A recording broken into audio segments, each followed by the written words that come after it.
তার যে এই টাকা কোথায় থাকে? প্রধানমন্ত্রী শেখ হাসিনার অ্যাকাউন্টে কোটি টাকাও, মানে 1000 কোটি টাকাও পাওয়া যায়নি, 500 কোটি টাকা পাওয়া যায়নি, 100 কোটি টাকা পাওয়া যায়নি, মাত্র 1,83,00,000 এক জায়গায়, সব মিলিয়ে নাকি 3 কোটি। এখন আপনি যদি এই 17টি অ্যাকাউন্টের বাকি অ্যাকাউন্ট গুলো দেখেন, ওই অ্যাকাউন্ট গুলোতে একটি অ্যাকাউন্টে আছে মাত্র 5 টাকা বাংলাদেশি টাকায়, লিটারালি 5 টাকা। আরেকটি অ্যাকাউন্টে আছে 150 টাকা। তাহলে আপনি বোঝেন, শেখ হাসিনার পৈতৃক সূত্রে যে সম্পদ পাওনা, সেই সম্পদের অর্ধেকের মালিক কিন্তু শেখ রেহানাও। তার ঢাকাতে একাধিক বাড়ি রয়েছে, যে বাড়িগুলি ভাঙা হয়েছে 5 আগস্টের পর। আপনারা দেখেছেন, তিনি বাড়ি ভাড়া পান, তিনি তার ফসলের উৎপাদনের অংশ পান, এবং তিনি তো তার পৈতৃক সূত্রে কিছু পেয়েছেন। আরেকটা বিষয়, এই যে 17টা অ্যাকাউন্টের কথা আমরা আলোচনা করছি, শেখ হাসিনার এমন একটা অ্যাকাউন্ট রয়েছে যেখানে মাত্র 5 টাকা রয়েছে। একজন প্রধানমন্ত্রী, তিনি, তার অ্যাকাউন্টে মাত্র 5 টাকা। ধন্যবাদ আপনাকে। সে কথাটি আমি বলছিলাম, একটি অ্যাকাউন্টে 5 টাকা, আরেকটি অ্যাকাউন্টে 150 টাকা। আপনাকে বলি, হিস্ট্রিতে একটু পিছনের দিকে যদি যাই, বঙ্গবন্ধুকে যখন 1975 সালের 15 আগস্টে হত্যা করা হয়, তখন বলা হয়েছিল যে বঙ্গবন্ধু এবং বঙ্গবন্ধুর ছেলেরা ব্যাংক লুট করেছে, বাংলাদেশ ডাকাতি করেছে, ব্যাংকের সব টাকা নিয়ে গেছে। পরবর্তীতে জিয়াউর রহমানে কমিশন করে বঙ্গবন্ধুর সমস্ত ব্যাংক অ্যাকাউন্ট একসাথে করা হলো। করা হওয়ার পরে দেখা গেল বঙ্গবন্ধুর টোটাল অ্যাকাউন্টে যে পরিমাণ টাকা পাওয়া গেছে, সে পরিমাণ টাকার অ্যামাউন্ট হচ্ছে মাত্র বাংলাদেশি টাকায় 9,550 টাকা। তাহলে আপনি চিন্তা করে দেখেন, এটা নতুন ইতিহাস না। ডক্টর ইউনূস এখন যা করছে, 1975 সালে বঙ্গবন্ধুকে হত্যা করার পর ক্যারেক্টার অ্যাসাসিনেশনের জন্য ঠিক একই রকমের কাজ কিন্তু সেনাবাহিনীর যারা ক্ষমতা দখল করেছিল, মোস্তাক যখন ক্ষমতা দখল করেছিল, একই সূত্রে গাথা। তার মানে হচ্ছে বাংলাদেশের প্রগতিশীল রাজনীতি, মুক্তিযুদ্ধের সপক্ষের রাজনীতি এবং শান্তি এবং সম্প্রীতির রাজনীতি যারা করে, তাদের ক্যারেক্টার অ্যাসাসিনেশনের জন্য শেষ পর্যন্ত ডক্টর ইউনূস এবং তার যে পেটুয়া বাহিনী, তাদেরকে বের করে নেওয়া হলো। আপনারা দেখেন, বাংলাদেশে রিসেন্টলি এই যে ডক্টর ইউনূসের যে পেটুয়া বাহিনী, তাদের একজন, ওই যে কপালে দাগ পড়ে গেছে, এক জঙ্গি নেতা, ও কি বললো, বলে যে তার বইয়ের ব্যবসা আছে, তার 500টা ব্যবসা। অতদিন আমরা জানতাম একটা মেসে থাকে, তার খাওয়ার মতো পয়সা নেই, চলার মতো পয়সা নেই, পুরানা জামা কাপড় পরে। সেই লোক এখন টেলিভিশনে এসে জাহির করে, আমার 3টা বিজনেস আছে, আমার অমুক আছে, তোমার কাছে। কেন? অবৈধ টাকাকে বৈধ করার জন্য।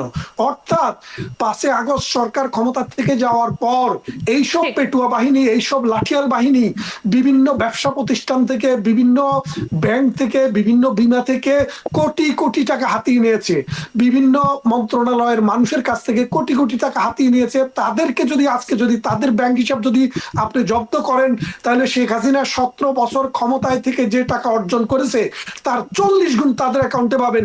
কিন্তু ডক্টর ইউনূস তাদের কোনো ব্যাংক অ্যাকাউন্ট জব্দ করবে না। কেন করবে না? কারণ ডক্টর ইউনূস ইউনাইটেড নেশনে গিয়ে কি বলেছেন যে আমাকে ক্ষমতায় বসিয়েছে এই লাঠিয়াল বাহিনী। আপনি দেখেন, ডক্টর ইউনূস যে অবৈধ, সেটা কিন্তু সে নিজে স্বীকার করেছে। কারণ একটা দেশে ক্ষমতায় বসানোর একটা প্রসেস থাকে, ক্ষমতায় কারা বসাতে পারে, কারা আপনাকে ক্ষমতায় নিতে পারে, কার। স্যার, এই যে শেখ হাসিনার যে অ্যাকাউন্টগুলো, যেগুলো দুদক খবর পেয়েছে, মানে দুর্নীতি দমন কমিটি, তারা যে খবরটা পেয়েছে, সেখানে মোট 25টা অ্যাকাউন্টে শেখ হাসিনার নাম পাওয়া গিয়েছে। তার মধ্যে কতগুলো জয়েন্ট অ্যাকাউন্ট রয়েছে, কয়েকটা তার নিজের নামে রয়েছে। কিন্তু এই যে এতগুলো ব্যাংক অ্যাকাউন্টে, সেখান থেকে সব মিলিয়ে প্রায় 3 কোটি টাকা মতো পাওয়া গিয়েছে। মোহাম্মদ ইউনূস তাহলে এখন কি বলবেন? কারণ কিছুদিন আগেই সংবাদের শিরোনামে উঠে এসেছিল যে ছাত্র নেতাদের অ্যাকাউন্টে কত কত টাকা ঢুকেছে। ডোনাল্ড ট্রাম্প বলেছেন যে কত টাকা ঢুকেছে বাংলাদেশে, তার একটা ছোট্ট হিসেব তিনি তুলে ধরেছেন। সেক্ষেত্রে দেখতে গেলে শেখ হাসিনার অ্যাকাউন্টে তো মাত্র নগণ্য। সেই টাকাগুলো কি শেখ হাসিনা তার অ্যাকাউন্টে রয়েছে, যে টাকার পরিমাণ, নাকি বাইরে অন্য কোথাও টাকা রাখা রয়েছে? সেই রকম কোনো তথ্য কি উঠে এসেছে? ধন্যবাদ আপনাকে। ওইরকম কোনো তথ্য আমরা পাইনি। তারা চেষ্টা করছে, পত্রিকায় রিপোর্ট করাচ্ছে যে পৃথিবীর বিভিন্ন দেশে তার সম্পদ রয়েছে। আমরা চাই ওইসব রাষ্ট্র থেকে তোমরা সেগুলো এনে আমাদেরকে দেখাও। আপনাকে বলি, বাংলাদেশে আজকের যে পত্রিকা, আজকের যে মিডিয়া, ওদেরকে যে রকম রিপোর্ট দেওয়া হয়, সেই রিপোর্টে তারা ছাপাতে হয়। বাংলাদেশে 2জন সাংবাদিক এবং একজন রাজনীতিবিদ, ফজলুর রহমান, মাসুদ কামাল এবং আরো একজন, নামটা ঠিক এই মুহূর্তে মনে এসছে না, হাসিনা তারা বিভিন্ন সময়ে মানে নিরপেক্ষ কথা বলেছে, যে সরকারের বিভিন্ন অনাচার, অত্যাচার, নির্যাতন, নিপীড়ন সম্পর্কে কথা বলেছে, যার জন্য এখন তারা বলছে তাদের জীবনে হুমকির সম্মুখীন। অর্থাৎ যারা নিরপেক্ষ কথা বলবে, মুক্তিযুদ্ধের সপক্ষে কথা বলবে, স্বাধীনতার সপক্ষে কথা বলবে, আঞ্চলিক শান্তির সপক্ষে কথা বলবে, মৌলবাদের বিরুদ্ধে কথা বলবে, তাদের অ্যাকাউন্টে কোটি কোটি টাকা আছে, তারা দুর্নীতি করেছে, এইরকম একটা জনরোষ মানে রব তুলে তাদের ক্যারেক্টার অ্যাসাসিনেশনের চেষ্টা করা হচ্ছে। এবং এটা হচ্ছে খুব স্বাভাবিক একটা ব্যবস্থা। এবং ডক্টর ইউনূস, আপনি জানেন রিসেন্টলি ডক্টর ইউনূস কি ড্রাগ নেন কিনা আমি জানি না, কারণ তিনি রিসেন্টলি গার্ডিয়ানে একটা পত্রিকায় কথা বলতে যায় বললেন যে বাংলাদেশ নাকি শেখ হাসিনা গাজার অবস্থা রেখে গেছে। আপনারা জানেন গাজা ছোট্ট একটি জায়গা, বাংলাদেশের যে ঢাকা শহর, এই ঢাকা শহরের 3 ভাগের চাইতে ছোট জায়গা হলো গাজা। গাজাতে 3 তলা পর্যন্ত কোনো বিল্ডিং নেই, সব বিল্ডিং ধূলিসাৎ হয়ে গেছে।